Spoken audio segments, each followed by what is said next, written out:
Hello, and welcome to the GRACE podcast series. My name is Denise Brock, and I am the Operations Director for the Global Resource for Advancing Cancer Education, or GRACE. In this podcast series, we interview patients, advocates, and healthcare professionals to provide the most updated information for our community and to highlight important issues facing those dealing with a cancer diagnosis. We hope you find this information valuable. For questions or comments, please visit us at cancergrace.org.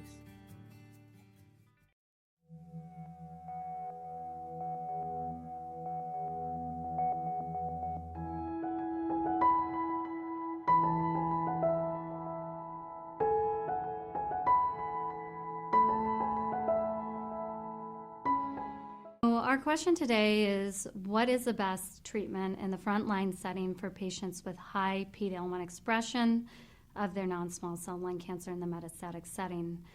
So first, let's talk about biomarkers before we get into what is the right treatment. So PD-L1 is measured by a protein-based test called immunohistochemistry.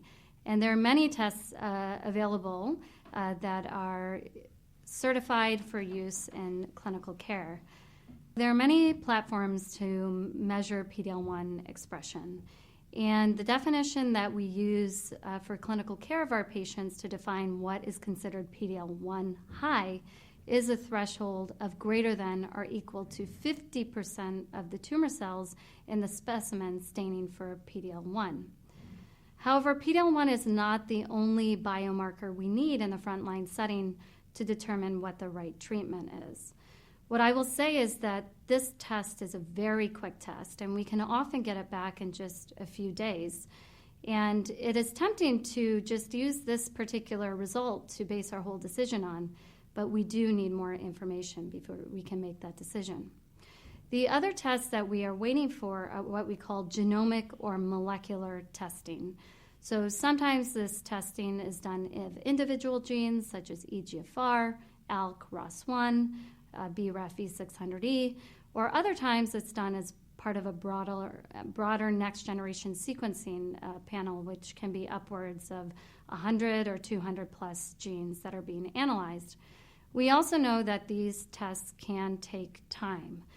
But it is very important to wait for them, because if any of those abnormalities exist in any of these genes in which we consider them, quote, actionable, meaning we have an available drug that is oral that is targeted towards that abnormality, it is usually our preferred therapy, even if the expression of PD-L1 is high.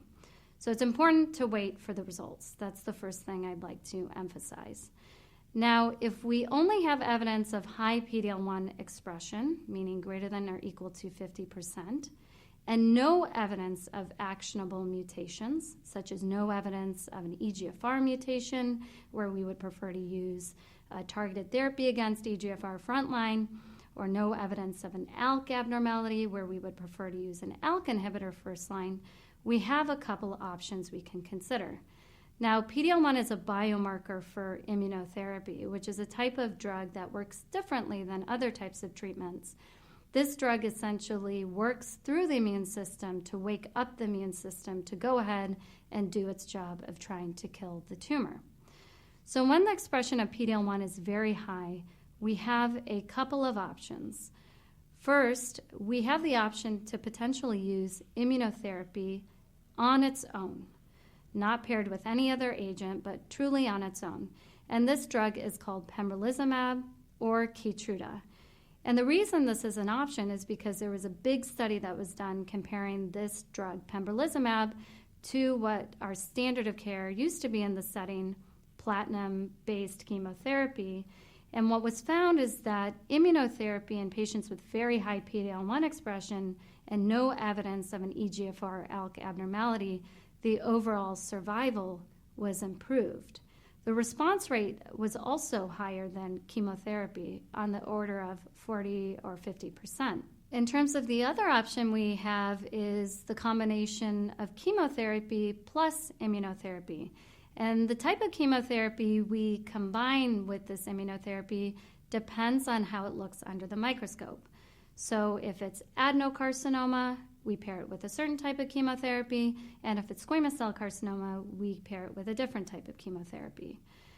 So to give you the full drug names, for a non-small cell lung adenocarcinoma which with PD-L1 high expression and no evidence of EGFR or ALK, we would have the option to use a combination of carboplatin, pemetrexed, and pembrolizumab, and give those drugs for 4 to 6 rounds, and then move on to maintenance strategy with pemetrexed and pembrolizumab alone.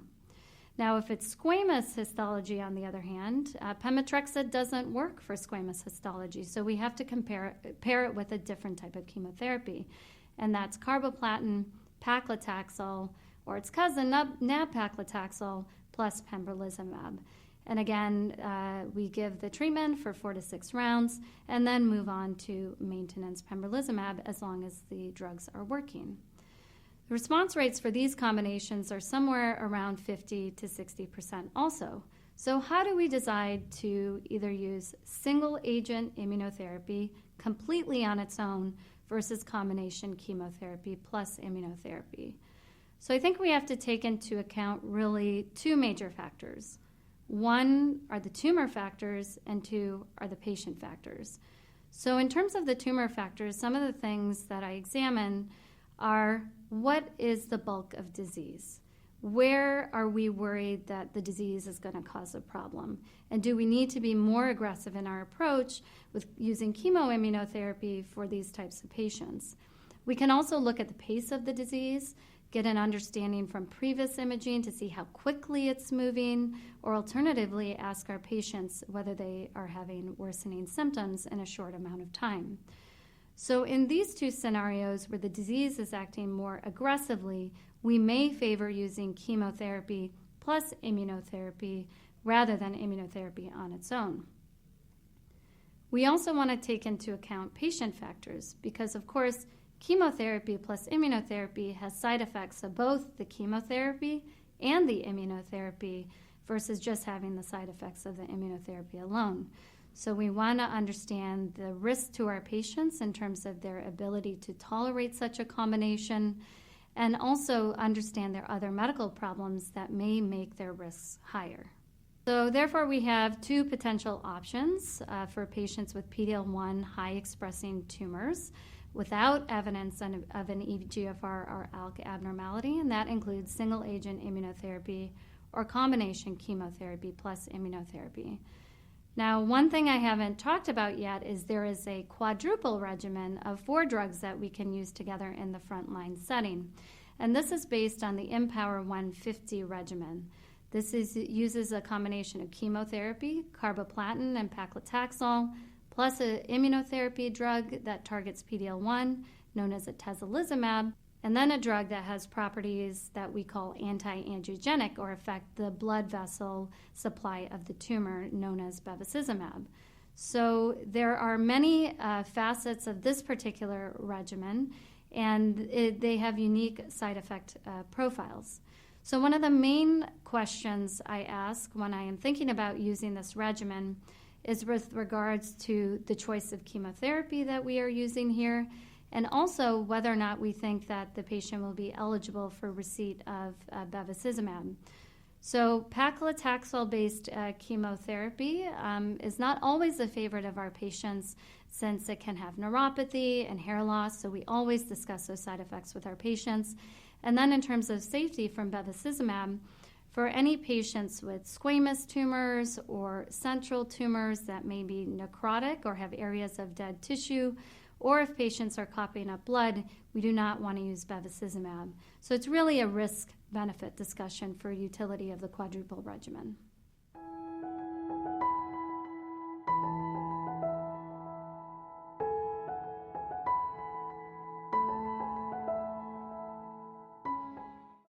Thank you again for joining us. This podcast was made possible by the generosity of sponsorship from our friends at Lilly, Novartis, Takeda, AstraZeneca, and Exelixis. Please like and follow us on Facebook and Twitter. Send us feedback, share your story, donate and visit us for more information at cancergrace.org. Thank you for listening.